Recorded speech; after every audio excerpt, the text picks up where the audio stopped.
Imana ubwayo izayobora umuryango wayo mu byishimo, iwuganishe mu rumuri rw'ikuzo ryayo.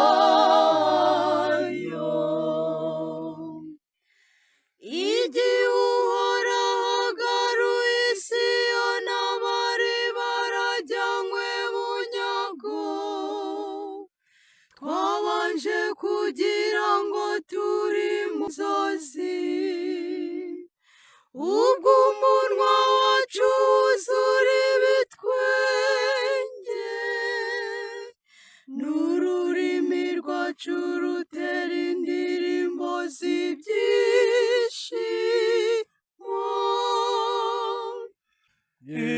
Imana ubwayo izayobora umuryango wayo mu byishimo, iwuganishe mu rumuri rw'ikuzo ryayo. Nuko mu mahanga bakavuga bati, Uhoraho yabakoreye ibintu by'agatangaza, ko Uhoraho yadukoreye ibintu by'agatangaza, niyo mpamvu twasazwe n'ibyishimo. Imana ubwayo izayobora umuryango wayo mu byishimo, iwuganishe mu rumuri rw'ikuzo ryayo. Uhoraho, cyura amahoro abacu bajyanywe bunyago, ubazane nk'isumo y'amazi atembera mu butayu, niko ku muhinzi ubibana amarira, asarurana ibyishimo.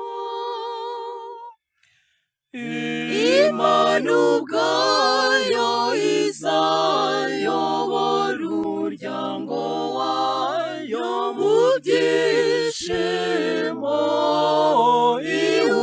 iwuganishe mu rumuri rw'ikuzo ryayo.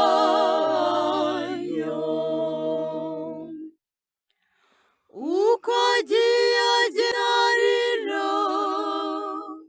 yitwaje ikibibiro cy'imbuto, yagaruka akaza yishimye, yikoreye imiba y'umusaruro.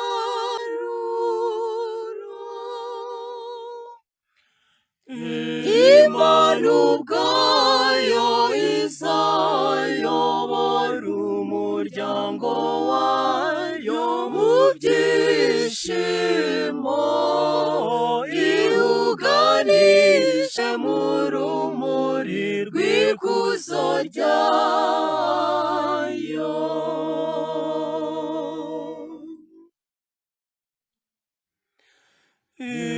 Imana ubwayo izayobora umuryango wayo mu byishimo, iwuganishe mu rumuri rw'ikuzo ryayo.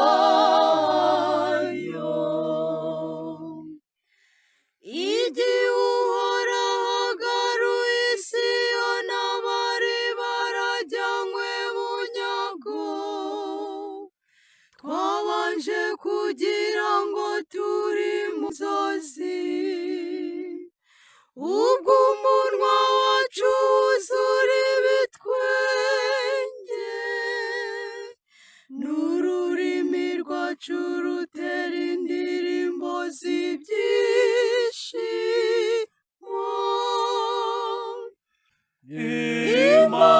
ubwayo izayobora umuryango wayo mu byishimo, iwuganishe mu rumuri rw'ikuzo ryayo. Nuko mu mahanga bakavuga bati,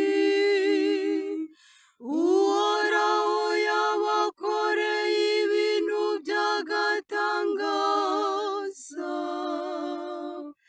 ko Uhoraho yadukoreye ibintu by'agatangaza, niyo mpamvu twasazwe n'ibyishimo.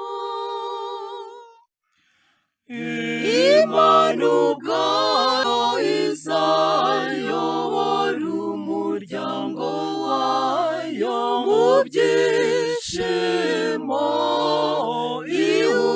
iwuganishe mu rumuri rw'ikuzo ryayo.